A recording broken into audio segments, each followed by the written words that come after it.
এরা একদম পাগল করে দিচ্ছে, দেখো অবস্থা।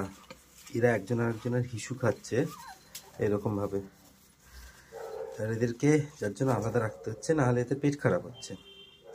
পেট খারাপ করে হিসু পটি করে পাতলা পটি করে ভাসাচ্ছে, আর সেই পাতলা পটি পরিষ্কার করতে পুরো রাত দিন চলে যাচ্ছে আমাদের।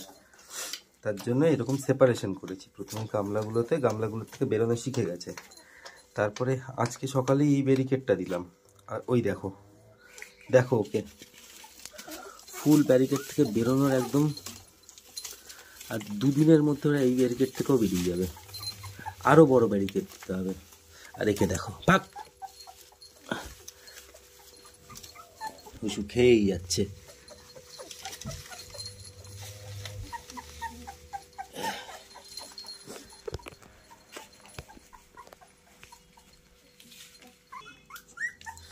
বলো কোনটাকে কোথায় রাখবো? সাতখানাকে কি আলাদা রাখা অত জায়গা পাওয়া যায়?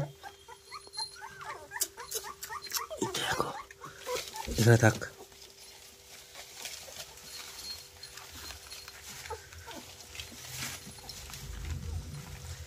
হাঁটাও শিখে গেছে একটু একটু, একদম পুরো অবস্থা খারাপ করে দিচ্ছে।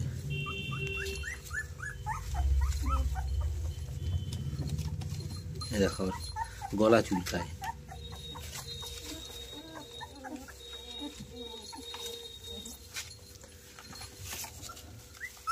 করেই যাচ্ছে, ও বেরোবে ওখান থেকে। না, এরা তিনজন পাইল আপ হয়েছে, বাঁচা গেছে। এই ভদ্রলোকে কি করব? এর হালকা হালকা চোখ ফুটে গেছে।